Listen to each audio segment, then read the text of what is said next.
वाढत्या गरमीमध्ये स्वयंपाकघरात जास्त वेळ उभं न राहता बनवलेला मऊ मोकळा आणि तेवढाच चवदार असणारा तोंडली भात. तोंडली भात बनवण्यासाठी 200 ग्रॅम तोंडली घेतली आहेत आणि ही तोंडली स्वच्छ धुवून ती उभ्या आकारात चिरून घेतली. तोंडली चिरल्यानंतर ती मिठाच्या पाण्यामध्ये ठेवून दिली. त्यामुळे त्यांचा चिकटपणा थोडासा कमी होतो आणि ती काळी पडत नाहीत. आता एक वाटण बनवून घेऊ. त्यासाठी 4 चमचे सुकं खोबरं, 3 ते 4 हिरवी मिरची, 1.5 इंच आलं, 7 ते 8 लसूण पाकळ्या, 10 ते 12 कढीपत्त्याची पानं आणि मुठभर कोथिंबीर एकत्र करून मिक्सरला पाणी न घालता याची जाडसर पेस्ट बनवून घेतली. यानंतर 2 वाटी कोलम तांदूळ स्वच्छ धुवून नितळून घेतला. तोंडली भात बनवण्याची पूर्वतयारी झाली आहे. आता फोडणी देऊ. त्यासाठी स्टीलच्या एका जाड पातेल्यामध्ये 2 मोठे चमचे तेल घेतलं. तेल चांगलं तापल्यावर त्यामध्ये 1 तमालपत्रे, 1 दालचिनीचा तुकडा, 2 बदाम फूल आणि 1 चमचा जिरं घातलं. या भातासाठी खड्या मसाल्यांचा वापर मी खूप कमी केला आहे, कारण उन्हाळ्याच्या दिवसामध्ये मसाल्यांचं प्रमाण थोडं कमी असायला हवं. तुम्ही तुमच्या आवडीप्रमाणे इथे मिरी, लवंग, मोठी वेलचीसुद्धा वापरू शकता.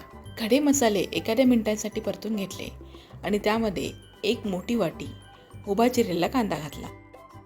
कांदा थोडासा रंग बदलेपर्यंत परतून घेतला.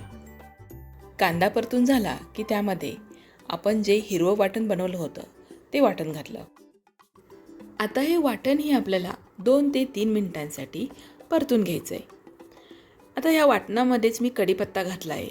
त्यामुळे काय होतं, मुलं कढीपत्ता काढून टाकत नाहीत आणि भातालाही चांगला हिरवा रंग येतो. तुम्ही जर वाटणामध्ये कढीपत्ता घालणार नसाल तर तुम्ही फोडणीमध्ये घालू शकता. आता वाटण चांगलं परतून झालं की यामध्ये पावडर मसाले घालायचे आहेत. त्यासाठी पाव चमचा हळद, 1 चमचा धना पावडर आणि चवीनुसार मीठ घातलं. आता हे मसालेही एखाद्या मिनिटांसाठी परतून घ्यायचे आणि मग त्यामध्ये पाण्यामध्ये ठेवलेली तोंडली नितळून घालायची. आता तोंडली मसाल्यामध्ये चांगली परतून घ्यायची.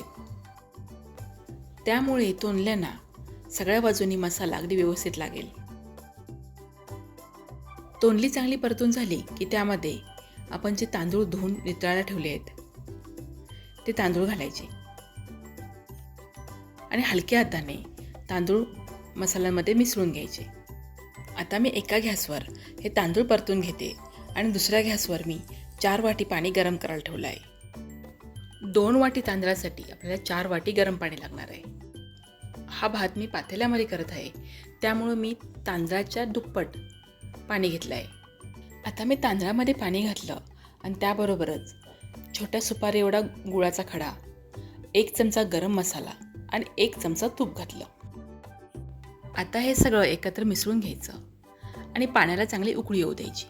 पाण्याला चांगली उकळी आली की भांड्यावर झाकण ठेवायचं आणि गॅस मंद ते मध्यम ठेवायचा. हा भात सतत बघत राहायची किंवा सतत हलवायची गरज नाही. 3 ते 4 मिनिटांनंतर एकदा झाकण काढून पाहायचं.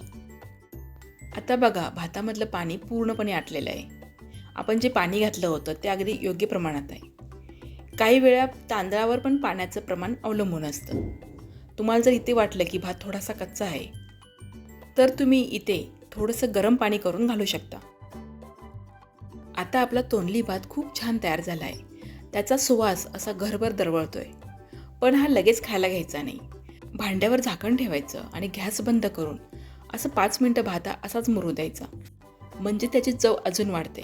सगळ्यात शेवटी बारीक चिरली कोथिंबीर घालायची आणि हा मस्त मऊ मोकळा सुटसुटीत तोंडली भात सर्व करायचा. पापड, सलाड, लोणचं आणि उन्हाळा आहे म्हटल्यानंतर ताकाचा ग्लास तर हवाच आणि गरम भातावर तूप तर हवंच. कसा वाटला हा तुम्हाला झटपट बनणारा तोंडली भात? कमेंट करून सांगा.